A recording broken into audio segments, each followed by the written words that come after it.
Hello, art friends. Hi, art friends. Now, I'm hiding over here. Now we've got a story time for you today. Not that kind of story time, but kind of a story time, I guess, that I tried to illustrate on stream, and Steph and a lot of people thought that it'd be really good to share on here as well. So sit back, relax for story time. Not necessarily the art, and you might want to put this on in the background, maybe. It's a story time about when I went to the doctors about my blood test the other day. We mentioned it in a Doodles and Tea. We did, yeah. So this is like the uncut, unedited, like full version for you to have a listen to. Also, the little pixel things walking around the screen, they're our stream avatars. Oh my god, yeah, we made those. Yeah, we've drawn and like pixeled those, so everyone who comes to our screen, our scream? Everyone who comes to our streams gets their own little unique avatar that they can play dress up with. Exactly, yeah. So I hope you enjoy it. Sit back and relax and listen to story time with us. And I could tell that Steph was passing out because this was like her fave. She went really quiet and she was smiling at me. I was smiling? Yeah, you were smiling. Oh my god, I felt so nauseous. But then your eyes sort of went in like different directions. I was like, "Are you all right?" I was like, "I'll get you home." I was like, "I'll get you home soon, and we'll like put the blanket on for you and make you really cozy." And then you looked at me like that, and then you just went like.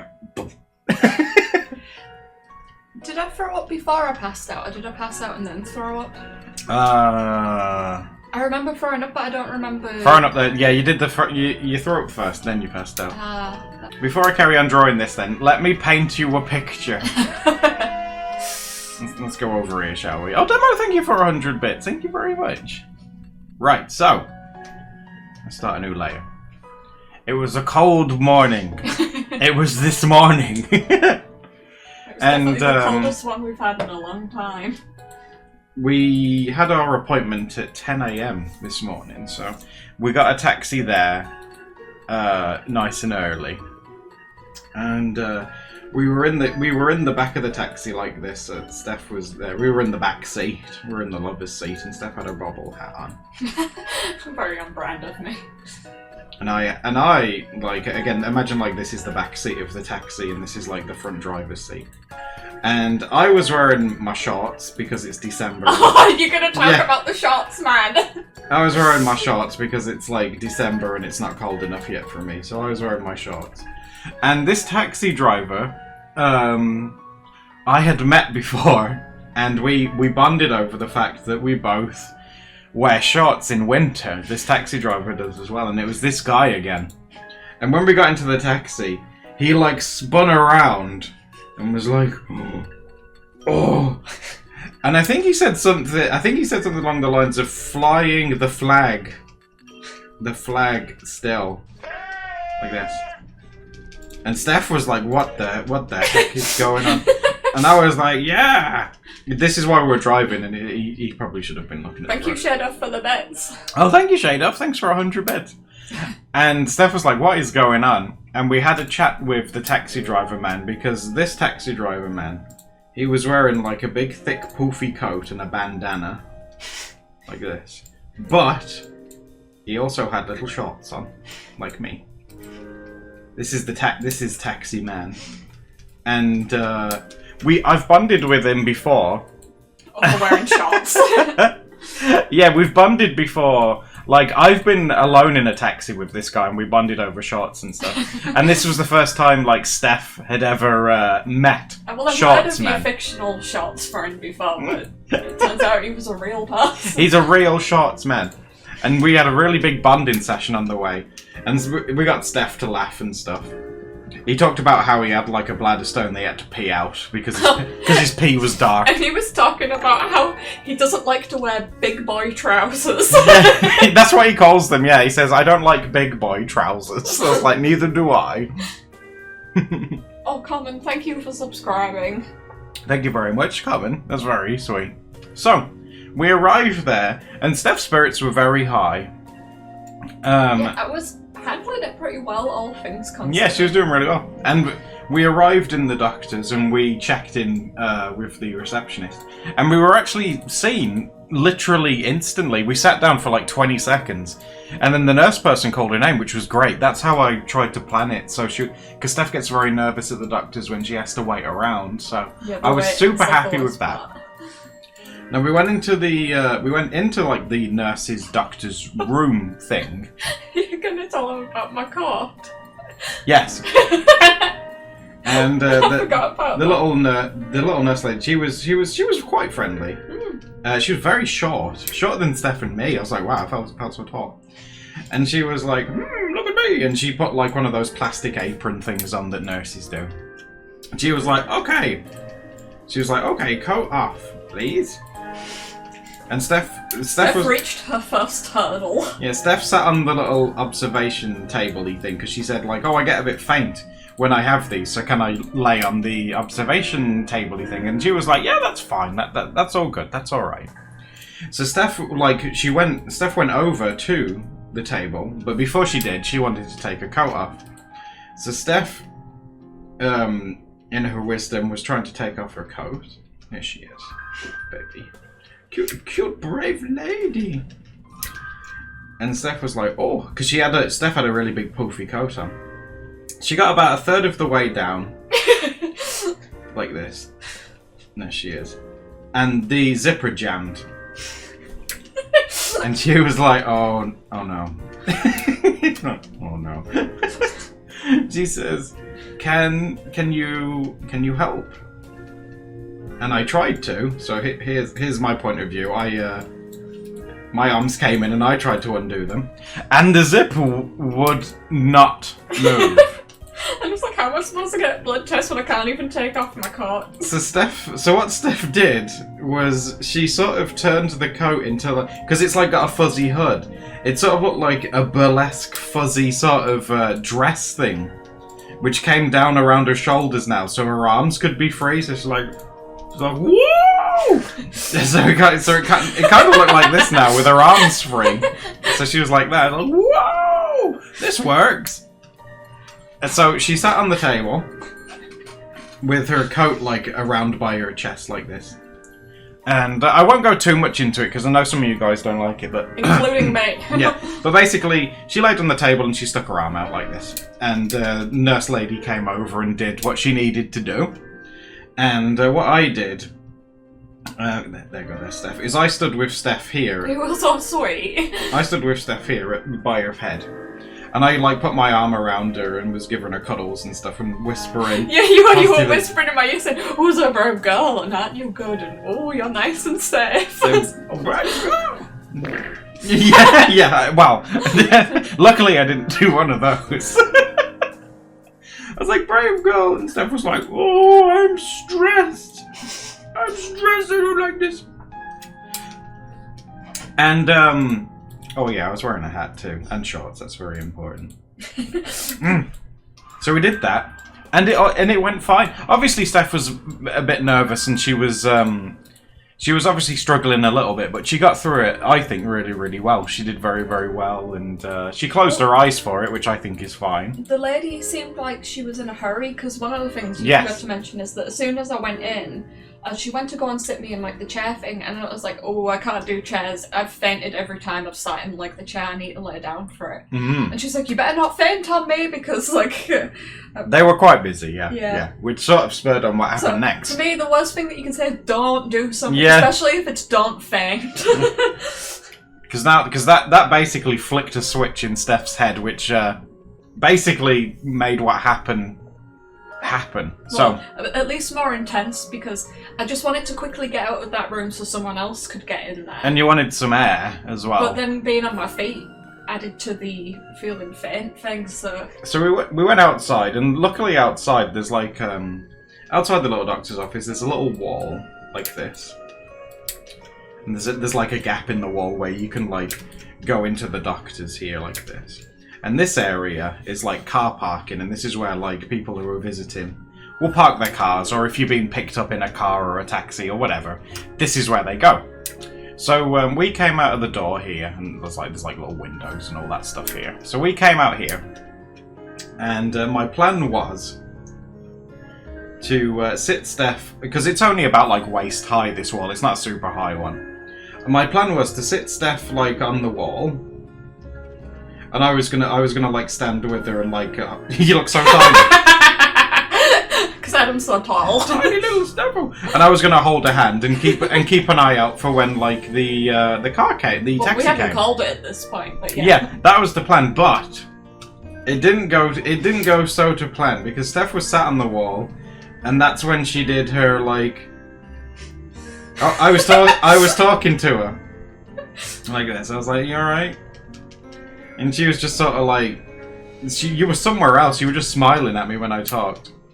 And I was like, don't worry, I'll phone the taxi thing and we'll get you home and I'll tuck you into bed. This stuff's so, like, fuzzy to me. I don't remember much of this. So you're like, oh. I was like, I'll get you home. You've done really well. I was congratulating her on how well she did. And while I was on the phone, this happened. So I was, like, stood here. I was like, oh. So in this hand, like, I had my phone and I had my arm around Steph like this. And here's the wall where Steph was sat. And then Steph just passed out. So her head just went like thunk onto me like this. Oh, did I hit my head off you? Yeah, your head landed on me. I was thinking when I came back round, I didn't feel like a bruise. Yeah, I was like your soft, fleshy wall to fall on. So Steph then, she was like, she'd passed out and she was leaned against me. And then, as literally, as Steph fainted, the taxi people answered. And I was like, oh no. So I had Steph in one arm and this taxi people in the other. And they were like, hello, can we help you, blah, blah, blah, blah. I was like, taxi now! Taxi now, please! I said, please.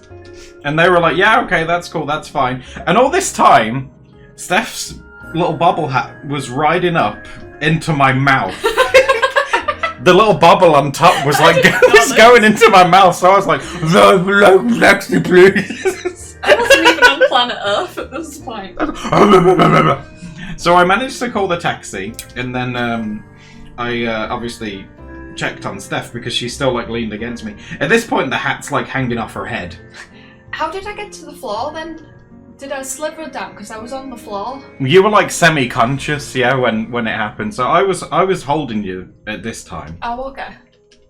Because all I know is I was on the wall and then I was on the floor. Then you was on the floor, yeah. So I was holding you still, and I was talking to you, and I was like, are you okay? And Steph was like, She was sort of like slurring away. She was talking like, you know when you wake up out of a deep sleep and someone's talking to you? And you're just like, Steph was basically doing that. I was like, well, you're conscious because you're talking to me, which is great, because I was worried that you were going to be out for like a really long time. And he was like, and then suddenly you were like, I need to sit down. And I was like, what? Why? And she was like, I need to sit down. I'm going to throw up. And then she did. She was like squatted down. See, I didn't even know at that point that I'd fainted. You were like this little. Oh god! And you made like your little puddle on the floor. You were still like kind of out of it though. You're like. And that was when I like speed ran. I was like, whoa, run! Because I ran back into the doctor's to get you some water. I was like, whoa! Does someone need a hug? Yeah, she really did. So I said to Steph, like, just stay there. Oh my god, what the hell is that? So I ran back into the doctor's to ask for some water. And I said, are you going to be alright there for a second? And you said, you did. What did I say? You said yes. You went like, yeah, okay. All I remember is that I like slipped down onto the floor. And some lady walked past and she's like, are you alright? And I was waving my hand and I was like, yeah, I'm fine. There was a sweet lady who like sort of stood with Steph for a second while I was getting her the water. And then when I got Steph the water, I sat her back onto the wall and she had like her little like cup of water that the doctors gave her. Yeah, because the lady came out with it. Yeah, and you were like, water. But you were shaking. It's like Steph was shaking like so much. I already have a tremor, but it was so cold. She was shaking loads. Like the water was like flying, flying out of this thing. I was like, "Oh my, do you want me to hold it for you?" So she was like, Yes, please. So I held the water for her, and Steph took some sips of the water that they gave her, and that really helped to perk her up. She when she'd sip some of the water, she'd completely come back around, and she was It's been a long time since I've me. had like a blood test, and in the past I would have brought like a water bottle. Sometimes I bring like a fan. Sometimes I bring like a sugary snack for afterwards to sort of help peak like my. And then. But I think I was just out of practice with it. And that's then, like, after you'd had some water, like I say, you'd properly came around, so you were like talking to me, and I was like, this is when we were talking about the taxi, and you were like, oh, how did you do that? Some magic! Wow!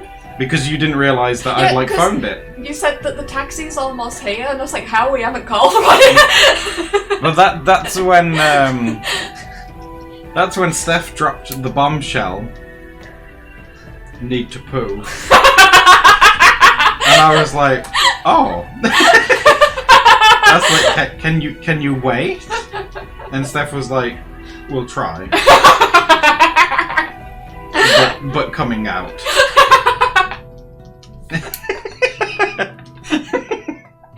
And luckily, no, you were sat down. I made sure you were like sat down the whole time. Oh my god, I was having to fight against like my bladder and my bowels. Like when you faint, it's like you have like no control over that. But there was like a tiny piece of my consciousness that managed to hang on for like dear life. Can't have Steph prairie dog in it.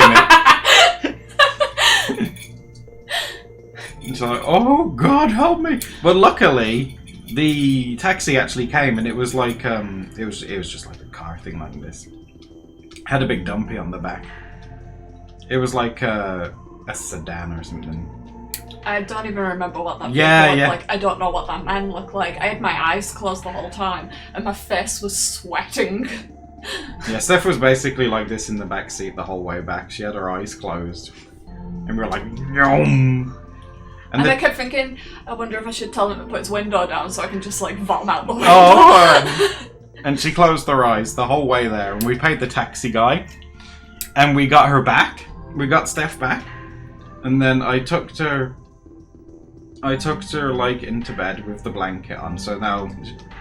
Well, I was still in my coat at the time. Yeah. I had to luckily I freed the zip of her coat, and we managed to like get her free and stuff. So we got her into bed like this, and she had her pillow, and you had your little arm up here like this, like. You were literally looking like, this is the end, Animal. It felt like it. This is the end. Oh. And then she started crying. Did I? Yeah, because you were like, you're so good to me, I could cry. And then she started crying, and I was like, look, just calm down. I remember you told me to have a nap. Yeah, I was like, look, you've had a very stressful experience, so get cozy and have a nap. And you were like, okay. And we took your hat off, because you still had your hat on, and we took your coat off. And we put like your heated little blankie on, so it got really nice and toasty. I didn't even have the muscle strength to like stand up when I'd been on the floor, so I'd had to like pick me up, and he said I was all floppy. Yeah, you were very floppy. But when the blankie sort of turned on, you were like, And my legs were so cold, and my butt, because I'd been sat on the cold pavement, and it was like all frosty. Yeah, it was like literally, it was 2 degrees, like when all this was happening outside as well. So I was like, I need to get you home and like warm you up, because like she was shaking, and obviously. Like Steph says, when you pass out, you tend to shake. But Steph has a tremor plus cold, so she's the bed's basically going like. I think I also shake quite a bit after I've like fainted or been sick, because it's just out in my body. And I just. I forgot to say before she went to bed. She did do dumpy, so she's done that. Good news, it didn't happen in the bed. She was in there for quite a while, and I was like, are you okay, hon? And she was like, okay, just wiping. Yeah, like you were still sort of out of it. So she said, I'm okay, I'm just wiping. I was like, okay, you do you. And then we took her to bed. And she had like a sleep. Yeah. And she had a sleep for about 3 hours, and then she sort of came to and was completely herself again. Can we talk about as well how as soon as I like got back home and I'm like unconscious on the bed, my phone keeps going off because your mum wants to talk my mum was like wanting to talk to you. Like, Steph's not conscious right now. No, I can't take the phone call. Don't make me do a phone call. And then this was like 3+ hours later. She was, well, I wouldn't say all better, but doing good. Like, you would not believe the amount of people that walked past us and didn't give a shit. They just legit didn't. Someone walked past me when you were passed out on me, and they would just walk past. Maybe they just thought I was snuggling. Well, I wanted to cover your face. I wanted to, like, try and keep you warm, so I was, like, trying to keep you as covered up as possible.